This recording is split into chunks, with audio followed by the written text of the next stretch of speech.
What is going on, guys? Tell me please that someone out there is as hyped about the next episode as I am. This one was phenomenal, but that ending, no. We've seen Nicolas go up against a Twilight before, but not one this badass. Not yet anyway. And someone clear this up for me. Is that a man or is that a child? Because the dude with the dreads, he's been called both in this episode unless I missed something. But I love this dude. I'm not sure if it's just the dreads or how agile he is, how badass he is, how he just cuts mofos up. And he reminds me of Kasim from Maggie, you know, Alibaba's friend, if you're familiar with Maggie. When he was younger, he looks exactly like him, except his dreads are a different color. So that ending got me so hyped, but the entire episode was pretty good to me too. And that scene where Alex was imagining her zombie pimp, it was kind of, I'm like, what, is she on drugs or something? Because I can understand that she's kind of haunted by her past. I think that's what that scene was trying to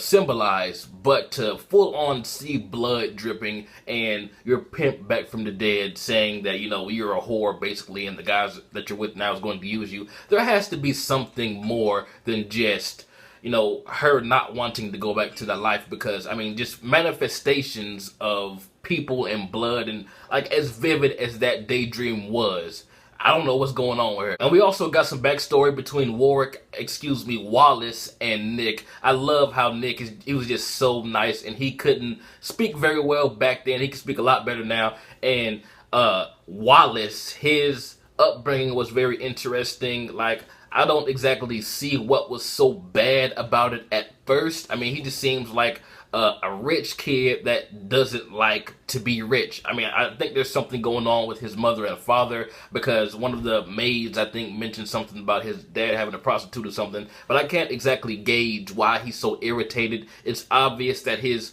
other siblings are more favored, it seems, but I don't get that. Someone explain to me down in the comment. But the fact that he can memorize everything just by a quick glance and how he sped through that book, it was amazing, man. Worick is awesome. I love his character, and that scene where he pressed his face up against the glass to like make a silly face at Nick, it just shows how tight they've become, you know, throughout the years. And seeing him from when he was a kid saying, Nicolas, you know, why do I get the bullshit bodyguard? I mean, he can't even speak. I bet so-and-so, they got legit ones to, like at the end when he was about to fight the dread kid, he was like, don't you dare do anything reckless. You better come back alive, basically is what he said. So I appreciate seeing both of those in the same episode. And like I said, this anime is handling flashbacks in ways that I love so far. But the guy that hired that low-ranking Twilight and Nick, he seems like an asshole because how he said that Twilights can be used as a shield and how he's betting money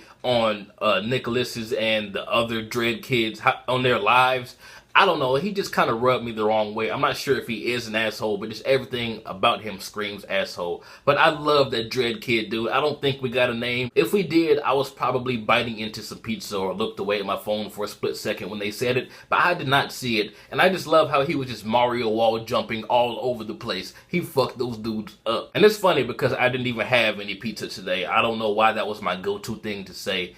You know, forgive me, I'm strange. But personally, I think Nicolas is going to come out on top. But I don't know, man. Just like subtle hints this episode tells me that Nick is going to lose or he's going to get fucked up really bad. Just the fact that we're getting flashbacks of how he and Worick met, seeing how they became friends. Not necessarily, I guess you can say how they became friends and how tight they are now, and just Worick, you know, busting the shit out that innocent pipe. I mean, what did that pipe do to you, Worick? But anyway, just how he said, like, you better not fuck up. Like, you have to come back. And usually in anime, that's a symbol that something bad's going to happen. And it was just, like, really dramatic. And the tag grab from both of them at the end, I don't know. It just seems like Nick is going to get messed up really bad.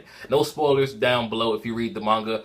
But I'm hoping Nick can come out of this. But if he does, I'm pretty sure it won't be unscathed. But I mean, it is just the fourth, I believe, the fourth episode. So, like, saying that he would die is kind of, you know, it's kind of up there in, like, bullshit. If he does die right now, I would scream, man, because he is my favorite character. Worick is slowly making his way up there. I mean, it's Nick, then Alex, then Worick, in my opinion.